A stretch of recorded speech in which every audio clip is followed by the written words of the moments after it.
Okay, here we are with Ray Jenson today. It's May 18th, 2021, and we're going to ask Ray a few questions about his life, and he's going to tell us some stories and facts about him growing up and college and school and work and church activities and things. So let's just get started. Tell us about when and where you were born. I was born on June 9th, 1947 in Brigham City, Utah. My parents grew up in the Logan area. My mother was from Hyde Park, my dad was from Millville, and they moved into Brigham City, and I was born there. I was my siblings, there were 5 boys and 1 girl in my family. The boys were 4 brothers were born, and then my sister, and I was the tail end. I was the bonus at the end. So I was the 6th child in the family. Okay, tell us what your dad did for a living. My dad was, he only went to the 8th grade, but he was a hard worker, and he ended up being repairing cars. He was what's called a body and fender repairman, and he was an artisan. He could fix a car, and you couldn't even tell if your fender was crinkled up. He could fix that, and you couldn't even tell the paint matched exactly. And he was just a true artisan with his hands on fixing and repairing old cars. Okay, and your mother, did she work? She worked out of the house, but with 6 kids, it kept her busy. But later in life, she worked at the hospital. She was in charge she was the supervisor over all the cleaning of the rooms and windows, doors, toilets. And so she started out as a pink lady, just volunteering, and then she ended up being asked to put in for it because she was already cleaning that as she was working, volunteering. So she was hired and ended up being the supervisor there. We're cleaning. Okay, tell us about the home that you grew up in Brigham City. I was born at the hospital, but we lived in a small house near the center of Brigham City, and it was a small house on a small lot, and since I was the 6th child, we filled up that house, and we were a nuisance in the neighborhood. So Dad bought a farm on the west side, the northwest part of town, on 600 West, and we ended up having 5 acres of land there. Okay, so with all that land, tell us about some of the chores that you did as a kid. Since I was the youngest, I didn't have any hard jobs. But I mowed the lawn, I helped irrigate the land. We had irrigation rights in the ditch, and so I would go turn the water on and turn it off. Sometimes, most of the time, we took our water shares in the evening or during the middle of the night, and so I had to go over about 3 to 4 blocks in the dark and turn on the water, as well as going back over with a flashlight and going through the park over at a pond over there and turn the head gate on. It was a little bit scary at night, and there were hobos and shady characters at night that made it interesting to go over there. I had responsibility to help feed the animals. We had chickens, pigs, cow, raised a calf each year. Had about 100 chickens we raised and slaughtered to eat. We had a large orchard on that 5 acres where we had apples, pears, peaches, different fruits cherries that we picked. My mother bottled a lot of that, canned it, and then we also had a surplus that we took to the cannery and sold to the company that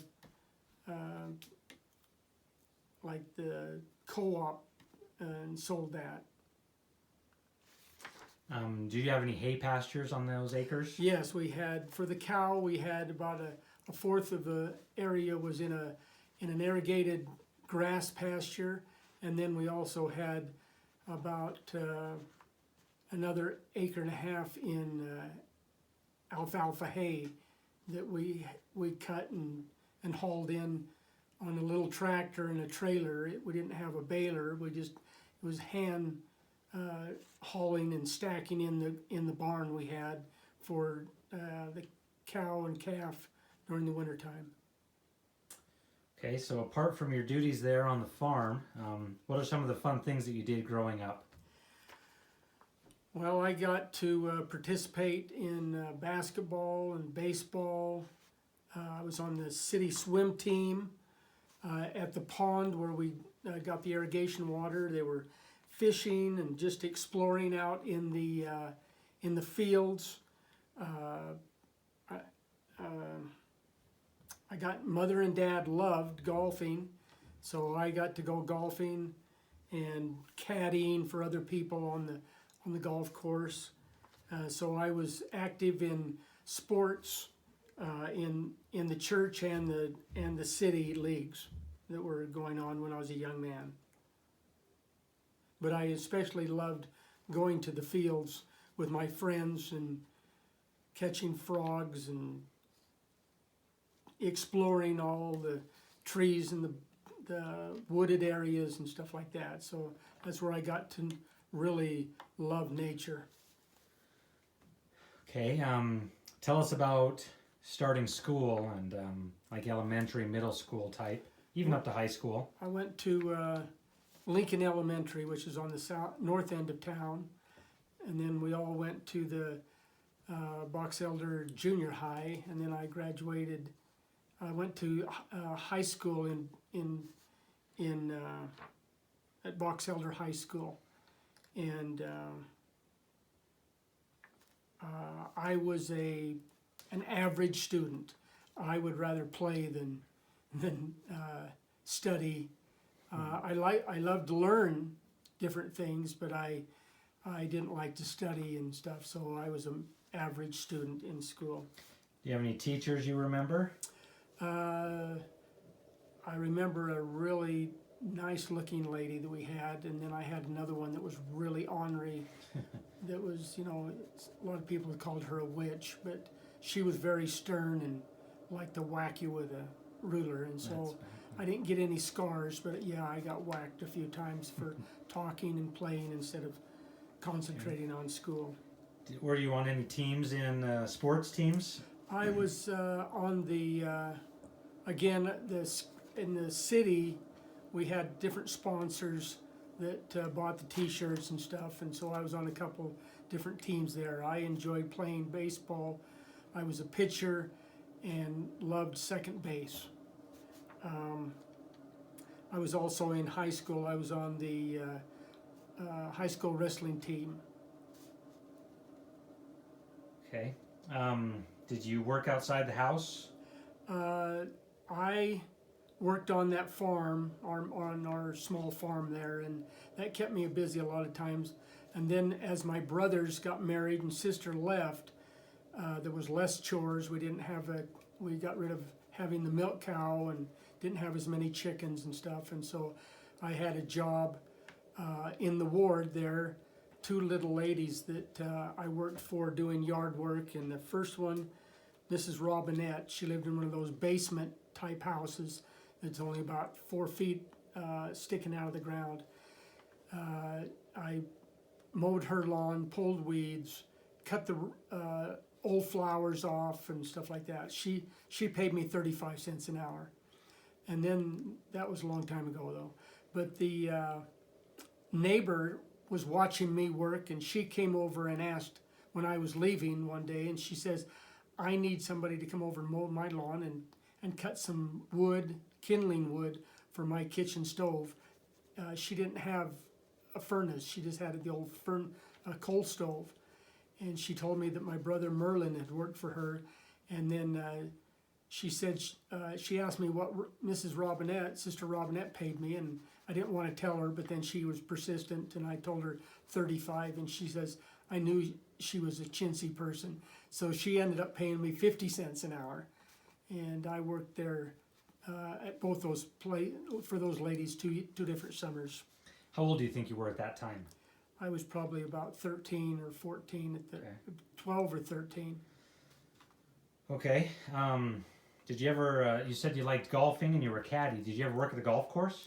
I was, besides caddying for other people, carrying their clubs and stuff, and I also picked up the practice balls, and my brother worked there, Ralph. He worked on the golf course and changing the water sprinklers at night. That was before they had sprinklers in the ground. They drug hoses around, and so he had to take a big tractor and pull the hoses to different locations and set up the sprinklers during the night. So I went out and helped him at night. That was fun to go out and do that. Was that in Brigham City? That was in Brigham City. In my folks, after my sister got married, they retired and went to St. George. They really didn't retire. They still worked down there, but it was retirement community in St. George. And I worked at the St. George golf course down there. I also worked at another golf course out in Bloomington by St. George there. And I was a groundskeeper, fertilizing, watering, cutting the greens and cutting the fairway, and I really enjoyed that. And when I worked out at the St. George, out at Bloomington golf course, I worked in the pro shop there, taking green fees, selling equipment, and selling clothing and stuff like that. And then I left there to go back to school, college. Okay. Then after working in college for a bit, you went on a mission. You want to tell us about your mission? Yes, I went. I was called on a mission to Texas on my mission, the whole state of Texas, and that area is known as the Bible Belt. A lot of Southern Baptists, Methodists, Church of Christ, anti-Mormon churches, Jehovah Witnesses. So I called myself Johnny Appleseed there because it was not a lot of baptisms and a lot of hard work. And so it was basically preparing people for the next missionaries to come along to do missionary work. Okay. Tell us about college. I went 1 year of college before my mission, and then after I came at Dixie College there in St. George. When I got back from my mission, I went 1 year at Dixie College and worked at a sleeping bag and tent production factory there in St. George. Then I went to Cedar City to school at Southern Utah State. Can't remember. It wasn't SUU at that time. It was the state college, and I went 1 year there working part time to pay my own way. I never did get a scholarship or a loan. I just worked my way through, and then I went to Utah State for 1 year. There were no jobs related with my education. I was in biology, studying botany and soils, and so I came back and worked another year in St. George, and then I met Grandma, or my wife Clara, and on a blind date, and we that was the end of January, and we got married the first part of June, so it was only 5 months, and we corresponded. She was a school teacher living in Provo, teaching school in Salt Lake, and living with near a couple of her sisters, and we got married, and so then I finished my last year of college at Brigham Young University there in Provo. We're glad you went to BYU. Who set you up on that blind date with Clara? That was actually Clara's, her brother lived in St. George, but it was Clara's sister-in-law, married to Boyd Merle, that they were living down there working, and they wanted to invite Clara and two other sisters down to come down for Thanksgiving. Well, it turned out we met, and so it was a blind date through her brother's wife that organized it. And then Clara went back up to after, well, she never did come down because of school and work and whatnot. And so they moved back to Provo.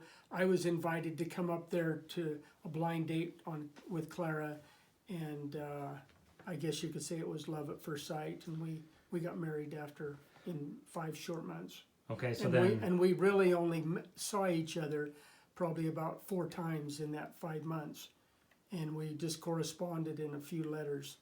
Okay. It wasn't quite we met on the internet, but it was we were writing letters back and forth. It was sort of so when we did see each other, we had long discussions and stayed, and it worked out that we got married. So it was like a pen girlfriend, huh? Yeah. Okay. Yes. So you got married in the Salt Lake Temple. How did you guys choose that temple? Clara always grew up wanting to be married there. I took out my endowments in St. George before my mission. Clara, the day before we got married, we took out her endowments in Provo. Most of her family lives around in that area. But she always wanted to go to St. George. To Salt Lake Temple to be married. So we were married there. Okay, and you got a Bachelor's of Science in Range Service? In range science, which is basically managing rangeland with livestock, either cattle and sheep and horses and wild horses and stuff. Horses and burros is what I was managing Okay.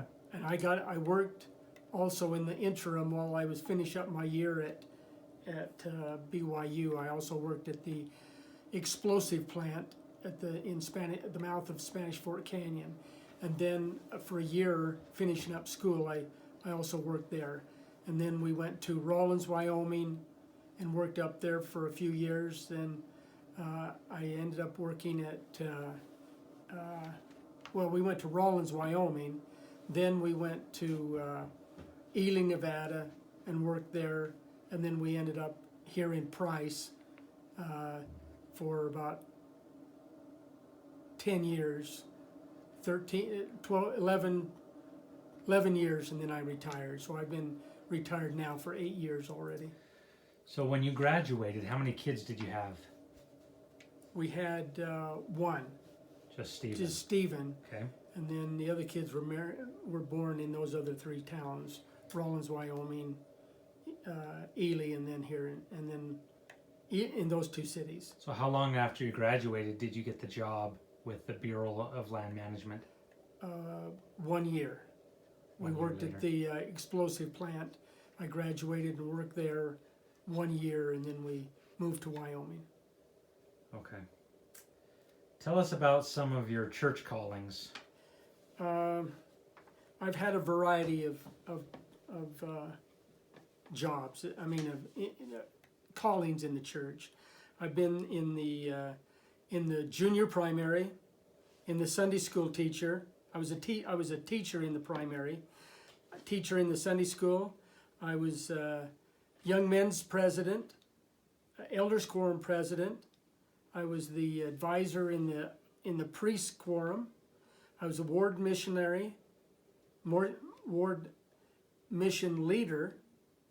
I was on the High Council.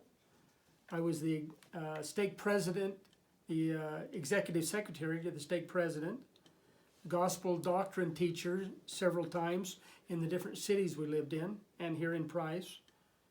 I was worked at the the old folks home, the care center, working on with the Sunday worship service coordinator.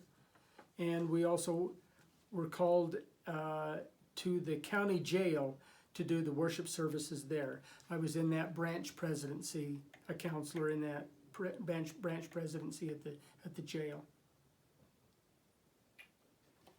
Okay. So part of your retirement, you've decided to invest in yourself and your own work. Tell us about your rental homes. Well, I was also in St. George and Bloomington. There I worked as a carpenter's aide, framing houses, and I was raised on a farm, so I had experience of working there. My dad taught us all a good work ethic, and in the different places we've lived, we had about 5 different houses that we bought and remodeled and fixed up. And so when it come time to be working for the BLM, there was a couple market crashes in the stock market, and so I decided I didn't want to put my money in the stock market. And I had experience in roofing, electrical, plumbing, framing, and laying carpet and different jobs like that. So I decided that, and we had the 6 boys and 2 girls in our family. So I decided I would teach our boys how to work and put them to work. And so we found old distressed houses that needed to be remodeled. And so we worked and needed permits and hired other people, and we did most of the work ourselves in remodeling old houses. And then when we got them up to code and everything neat and clean, nothing spectacular, just neat and clean, we've had those for the last rental houses for the last 20 years that we've rented out as a instead of having money in the stock market. And so that's been a good deal that we had. They're all paid for, and they're How many rental homes do you have? There's a source of income there, and we have 7 rental houses plus our house here. So we have 8 houses. How many years did you install carpet?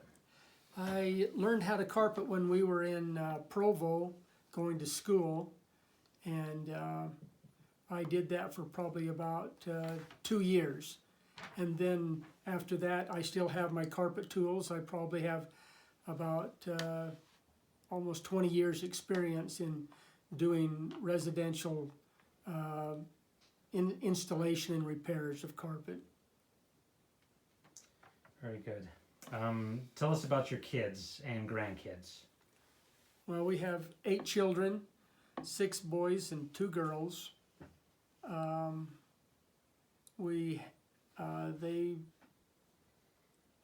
Let's see, I can't remember how.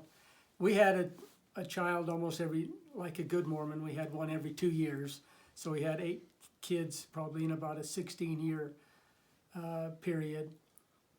And our oldest boy was divorced and has a second wife, not a polygamist, but a second wife. And he picked up 6 boys from his second marriage, and 4. So we have 31 grandchildren, no great grandchildren right now. Well, we're expecting one in 6. October through the second marriage of Stephen, his oldest boy. So you've got 25 grandchildren and 6 bonus grandchildren. Yes, that's right. 19 girls and Other way around. 19 boys. 19 boys 12. and 12 granddaughters. Okay. All right. Well, I thank you for your time. This has been very informative. We've enjoyed the talk. If you have anything else, we'll go ahead with it. Well, I was just going to say that this is just a video that Thomas has put together and helped me put together here for you guys to have something just so you can see my happy smiley face. But I also have at the present, I probably have about 25 pages that I've written out my history. I'll probably have about 30 30 pages when I get through, and so you can read a little more detail in that. But I appreciate this. All right, well, this won't be the only video. We'll see others, but we do have some others of Dad playing the piano. That's one of his favorite pastimes, is piano. Relaxation and things like that. Just enjoys the piano. So, all right, thank you. Goodbye.